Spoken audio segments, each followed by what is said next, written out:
can install the add-on directly through UI. Go into settings, browse more apps. In the apps, manage apps. If you click on the gear settings, you'll be finding manage apps, and then I think I have shown you. If you don't remember it, I'll show it.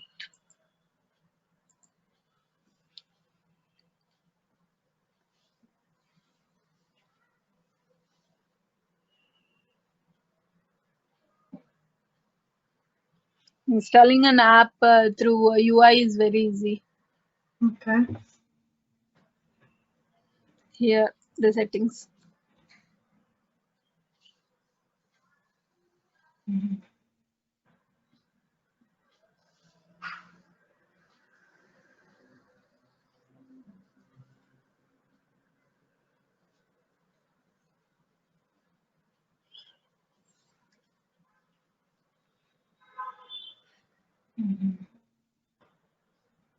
Yeah.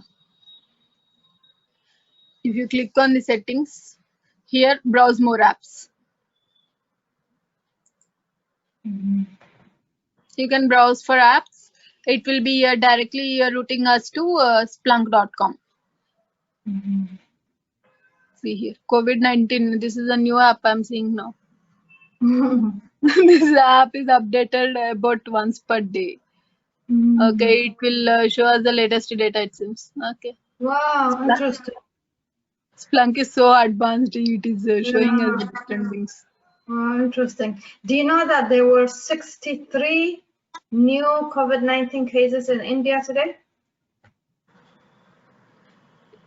Only 63. 1,000. Oh, 63,000. Okay.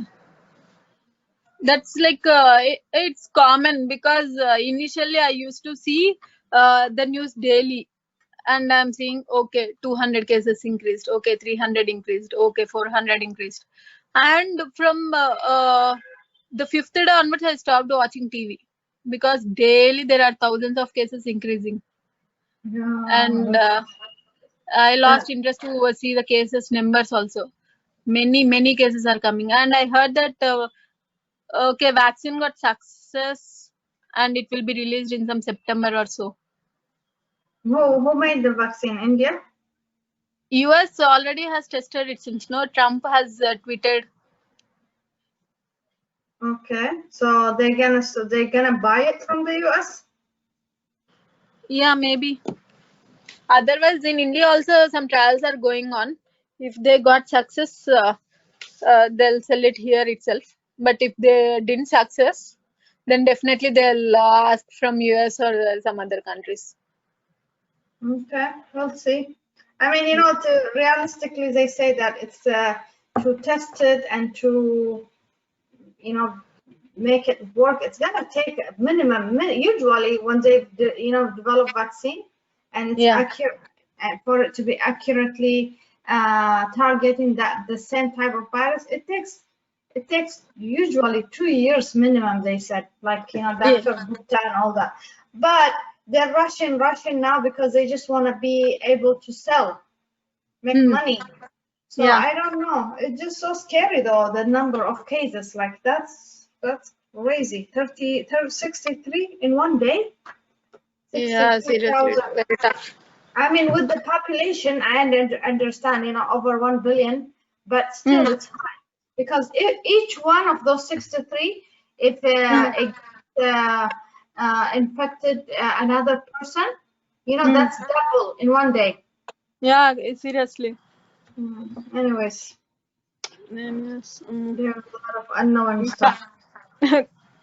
Can't imagine that. Okay, so in that way, we are installing the add-ons or apps from a user interface directly.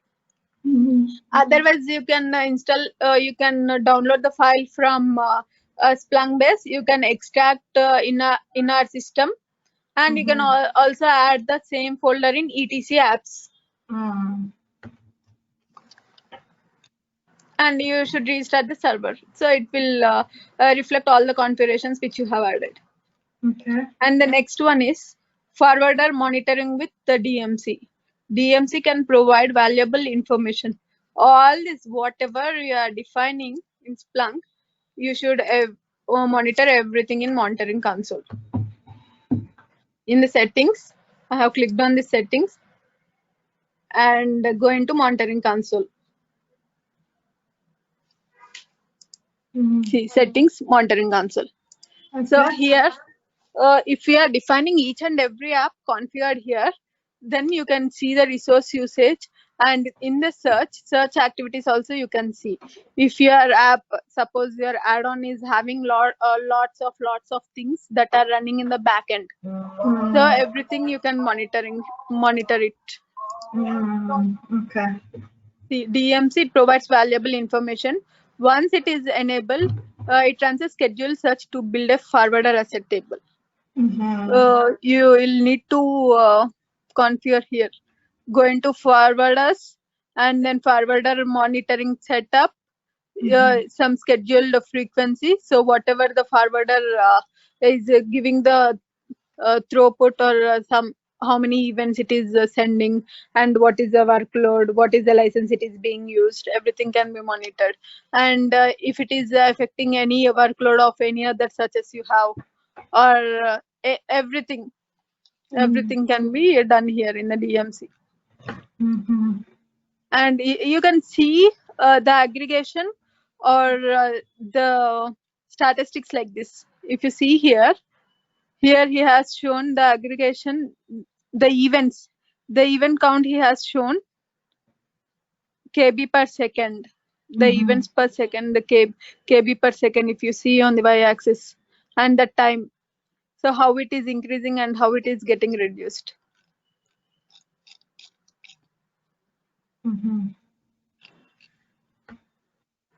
Just he has given the diagram, that's it. In the exercise he has given set up forwarder. Okay, now you come to know how to set up a forwarder. First you need to make the forwarder and the Splunk to connect through the deployment client, or you can add the indexer directly using the command Splunk add command, Splunk add forward something command. I think have you written it?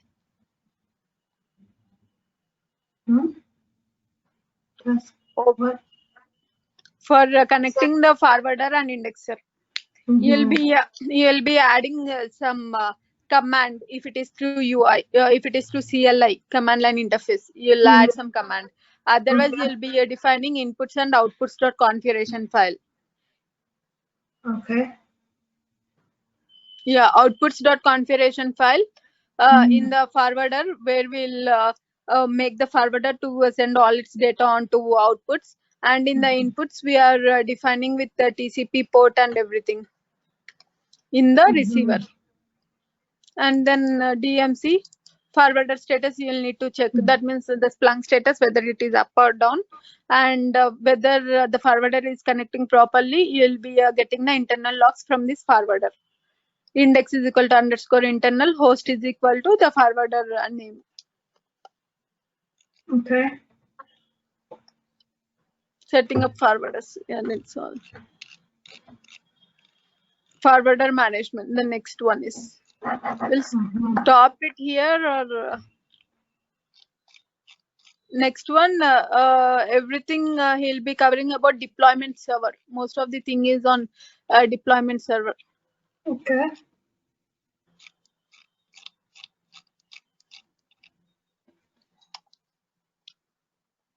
So in the deployment server, we are having all the deployment clients. Deployment clients are nothing but forwarders.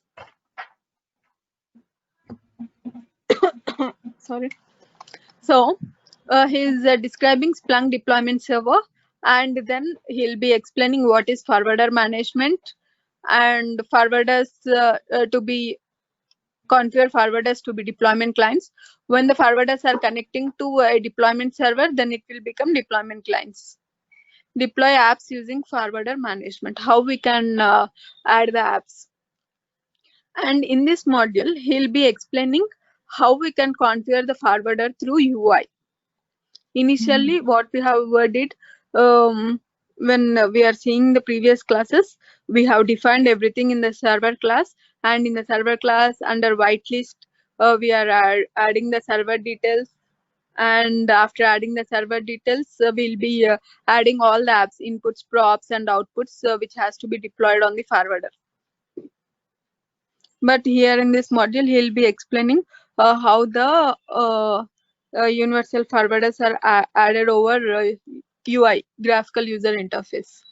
If you see the deployment management, deployment server is the tool for distributing the apps. Mainly, the deployment server will use if you are having more than 10 universal forwarders, for example.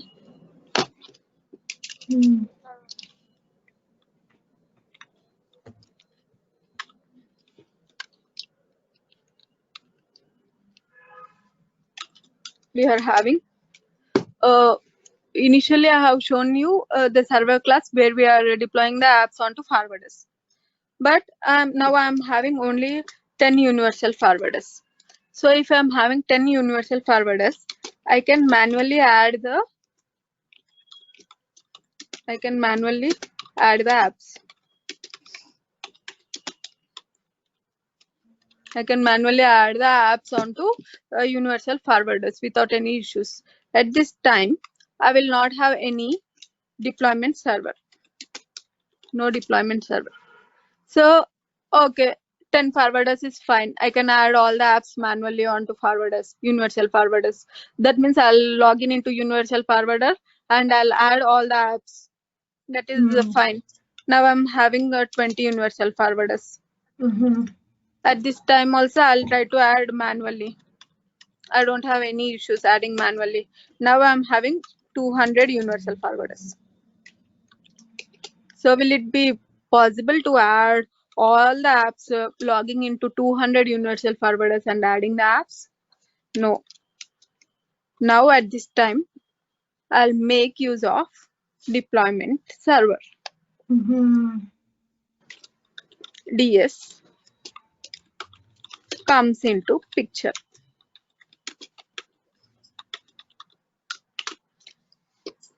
And for 10 and 20 universal forwarders, if I'm having 10 universal forwarders or 20 universal forwarders, and suddenly there is a change in the monitoring path on the universal forwarder. So again, what I should do? Again, I should log in into 10 universal forwarders and I should modify the inputs.configuration file. It is all doing a lot of time, making us to do all the manual work. So I don't want all this to do in the manual thing. I'll directly deploy all the universal forwarders onto my deployment server. That means in the server class, I'll add it directly. So if I want to modify any of the thing, directly I'll go into etc apps and I'll modify the applications. And I'll reload the Splunk deployment server. Then what will happen? All the apps will be getting the updated configurations without any issue. So for pushing any configurations or any apps, we are using the deployment servers to add or modify any configurations onto universal forwarders.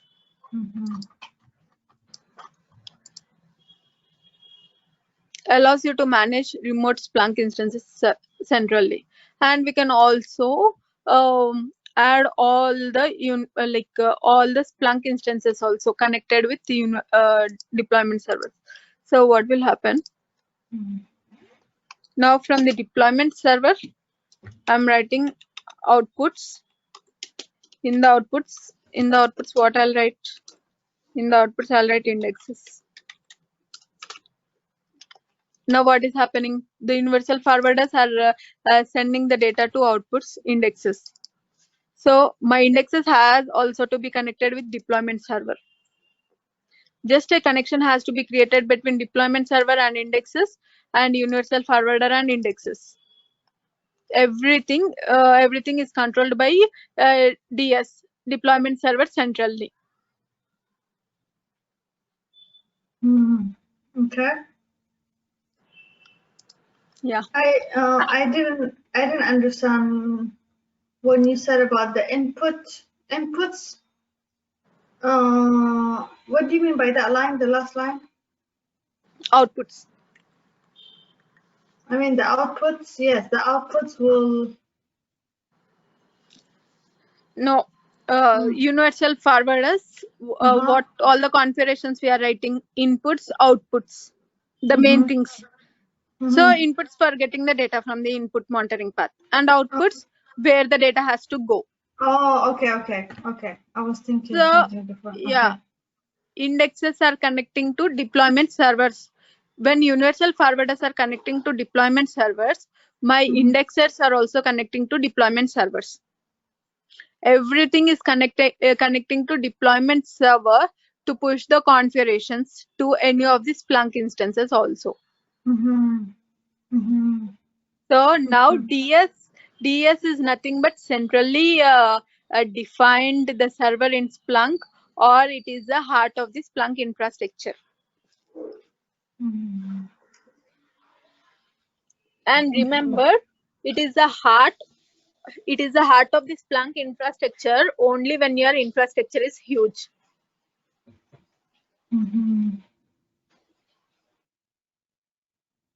Yes, that I understand. Okay. Yeah. Okay. It is graphically, it handles the job of sending the configurations, inputs and outputs, etc. Whatever the configurations are there. It will automatically restart the remote Splunk instances, and forwarder dashboard helps you to monitor the deployment. So here in the server class, or in the server class, or in the user interface, or whenever we are defining the universal forwarders with some configurations, we are writing Splunk dot. Shiva, Jyoti, 1 second, please. I'll be back. 1 second. Yeah, sure.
Okay, I'm back. Okay. Yeah. Okay. So in the deployment server, we are stating this statement. Splunk.restart is equal to 3. True. That means when you are making any configuration changes, the Splunk service on the universal forwarder will be restarted automatically. Okay. So when we are modifying this outputs.configuration file, so usually what we'll do to reflect the changes, or to reflect the configurations, we are restarting the server.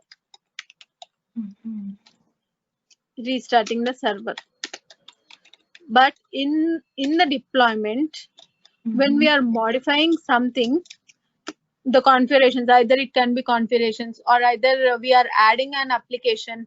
So whatever the configurations we are doing or making the changes, here in this deployment server, we will reload the server using the command /splunk reload deploy server. This is the command we are using when we are modifying anything or when we are adding something in the deployment server. Mhm.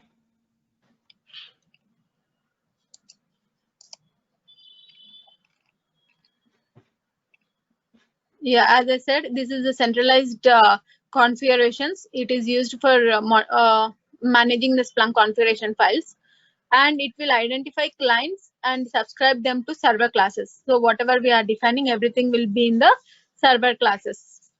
It can be either a Splunk component, Splunk app, configurations, anything.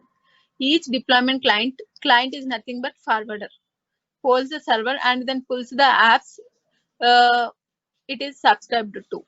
That means whatever the apps we have defined, everything will be pushed by the deployment server, and the reflections will be made on the universal forwarder. That means we are pushing some. This is nothing but server class. Mhm. So in the server class, what I'll write some whitelist. Mhm. Whitelist.0 is equal to some universal forwarder name, and we are pushing the apps. So when we are pushing the apps to the universal forwarder, so universal forwarder will also be deployed with these apps. That is what he told here. To enable the deployment server component, you need an enterprise license. As you know, whatever the Splunk component is there, everything is installed with the Splunk Enterprise, and everything is having Splunk Enterprise license. So for that, you should contact Splunk support. Okay. Cannot be used to install or upgrade Splunk binaries. Uh, Splunk binaries, I'm not sure on this, but he's telling that you should not install anything on this deployment server. The deployment server is a dedicated server only for pushing the configurations, only for deploying the configurations onto universal forwarders. Yeah, that is what he explained in the last line. Dedicated as Splunk instances deployment server. In this class, you'll use your indexer as a deployment server. Usually,